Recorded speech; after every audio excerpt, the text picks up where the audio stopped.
Welcome to this Infosecurity Europe podcast. Hi, my name's Maxine Holt. I'm a Senior Director for Research at Omdia, and Omdia is a research and analysis company. So thinking about how threats are evolving in 2022, and of course we took a view on where the threats were going towards the end of 2021. And certainly what we found at Omdia is that the threats don't really change massively from year to year. I think what really does change is the sophistication. They get better and better and better in terms of their effectiveness, the kind of look and feel of them, if you will. And of course, the threat actors are evolving as well. So there's a couple that have been around in 2021, before 21. We're absolutely seeing this continue through 2022. And they're ransomware and software supply chain attacks. So I'll probably start with ransomware because that's almost entered everyday terminology for people. You know, my mum and dad know about ransomware now. It's not just people that I work with in the security world. So ransomware has evolved. It's definitely evolved. As I said, things have become more sophisticated. But also there's this kind of double whammy that we're calling it in ransomware. So the first whammy is when the attacker obviously encrypts the data and then asks for a ransom so that the data can be released again.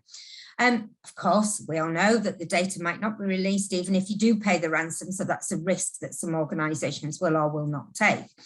And then the second whammy is particularly when organizations refuse to pay a ransom, that then the data can then be sold by the attackers, so sold online.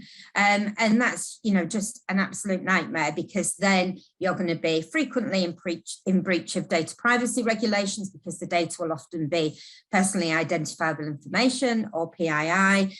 So it's just, so much of this is going on.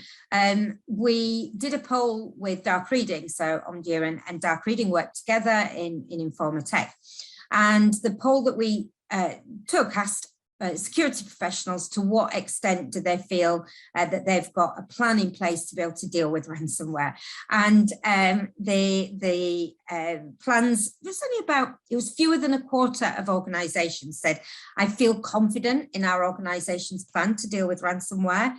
That leaves 3/4 of organisations with everything from, we've got a plan with a few holes in, right through to we haven't got anything, and that really does happen. So that's pretty scary stuff, really, from a ransomware perspective. So lots that you can do about ransomware. Basic cyber hygiene, of course, is a good start, but layered defense in depth is really important too.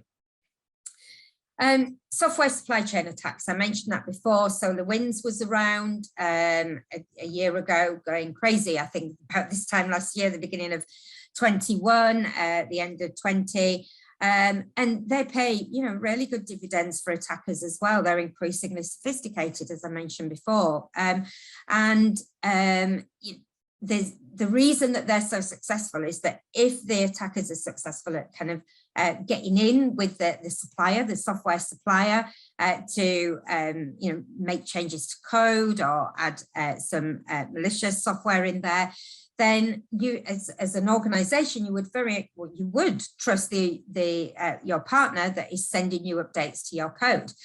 So it's a very good way for attackers to disseminate their malicious code or whatever it might be through perfectly reasonable and legitimate organizations. So what can you do about things like software supply chain attacks? You need to understand who you're working with. Risk assessments, so very important. So you're understanding the risk associated with individual suppliers, so that then you can put the appropriate controls in place to check when these updates come. Vulnerability management is really important too, and lots of other things as well. But I think, those are the things that I'd probably highlight as the two biggest things that are around this year. And yeah, I've mentioned cyber hygiene. That's really important. The layered defences and everything else. That's really the best approach to take in the first instance. When it comes to the monetisation of threats, I mean, that's just not going to go away. That's, we've got organised criminal groups, OCGs, that's how they're funded. That they're funded through monetising threats. So, yes, you've got your nefarious individuals as well, people who just want to make a bit of money on the side. But organised criminal groups and some nation states as well do generate revenue from cyber attacks. I think North Korea being the best known for doing that as well. And so it's just not going to go away. And these threats, these attackers become, more sophisticated year by year. So we absolutely need this strong cyber hygiene, and to have the plans in place to be able to deal with it. What are you going to do if you're hit by a ransomware attack? You've got to have a plan in place, because otherwise you end up running around like a headless chicken, as we say in the UK. You run around and you don't know what you're going to do. And so then you will frequently end up paying the ransom because you don't know what you should be doing in that particular situation. So I call it the 6 Ps mantra. Proper preparation and planning prevents poor performance. And you can you can't prepare enough for things like ransomware attacks, security breaches, etc., because they will happen. They will happen to pretty much every organisation. Ransomware, I think I heard more than half of organisations have been hit with a ransomware attack. That's a huge number. So there is little to no excuse for not having a plan in place for how you're going to deal with ransomware. And other types of monetized attacks as well is going to keep happening. So you've just got to be prepared and know what your organization's decision is when it comes to dealing with these threats. So when it comes to the human element of security, this is absolutely fascinating, because so often, even today, we hear about this technology and that technology can help prevent, detect and respond to security incidents and breaches. Absolutely, the technology is a crucial component, but people and process make a massive part of security controls. Security controls are built using people, process and technology. So people are a very, very important component. And insider threats, we often think about insider threats as being malicious individuals inside an organization. For sure, that absolutely happens. But a lot of the insider threat challenges come from kind of negligent and accidental actions. So negligent actions might be, you have been trained on doing things the right way. You have been told that you're not meant to download that bit of software from the internet, but you do it anyway because it makes it easier to do your job. And whatever reason it might be, it's 6 p.m. on a Friday and you really want to get home, or you really, you've got to log off or whatever. I'll just do that. That'll make it a bit faster. That's negligent, no malicious intent. And then the accidental ones are where people haven't even been trained in the first place. They don't know what they're doing. So you can't, blame the individuals for that either. And I do think it's often quite lazy when organizations define, or when security people in particular, but they often say people are the weakest link, and they can be the weakest link for sure. But if they're properly trained and helped and supported, then they can be one of your strongest links, one of your strongest lines of defense. So the human element, I think they've got to be trained, educated, supported, managed.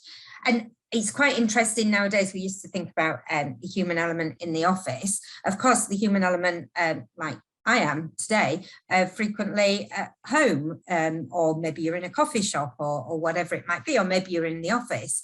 Wherever you might be, we have to make sure that balanced working is supported, so that individuals can work securely from wherever they are.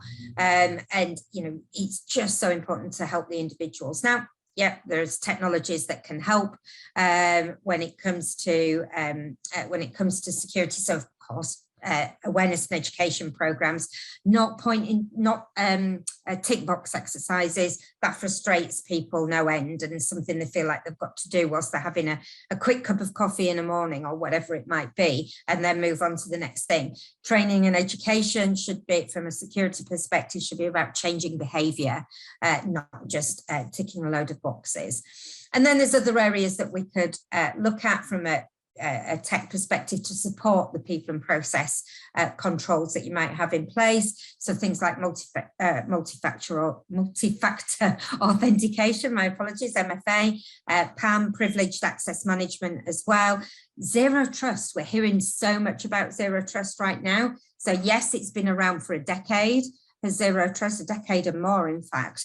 And it's an approach to security. It's not a technology on its own. There's lots of applications of zero trust in technology. That's certainly something that we're hearing more about organizations. It's kind of hitting the mainstream now for organizations taking a zero trust approach to security. And that can really help with the human element, because you're continuously checking that person is who they say they are, or that non-human entity, of course, is who they say they are. You're continuously monitoring what they're doing to make sure that they should be doing what they're doing. And then there's one other thing I think I would like to mention from a human perspective, and that's the C-level executives that love to have access to everything.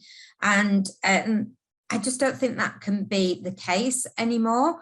I think it's, and that's not an easy conversation for security professionals to have, that the C-suite shouldn't have access all areas. But, you know, the issue is if they do have access all areas and then they themselves are compromised, then that can lead you to a whole world of pain. So, you know, that kind of cultural change as well is going to be important to work on, and it's certainly not an overnight fix there as well.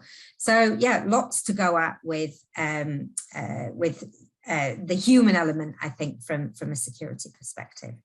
I'm really looking forward to coming to Infosec this year. Really looking forward to seeing people. I will admit that, you know, I like meeting people, but I'm also looking forward to seeing how the exhibitor floor has changed. You know, there's lots, you know, the market in cybersecurity changes so quickly anyway. So I do think there'll be a lot of new vendors out there. There'll be a lot of new technologies, different approaches. So I'm really looking forward to actually walking the exhibition floor at Infosec Europe, and then of course attending as many of the talks that I can, because it's just really interesting to hear about the real world situation that, you know, a lot of organizations find themselves in. So yeah, I'm really looking forward to going to Infosec Europe this year. Thank you for listening to this Infosecurity Europe podcast.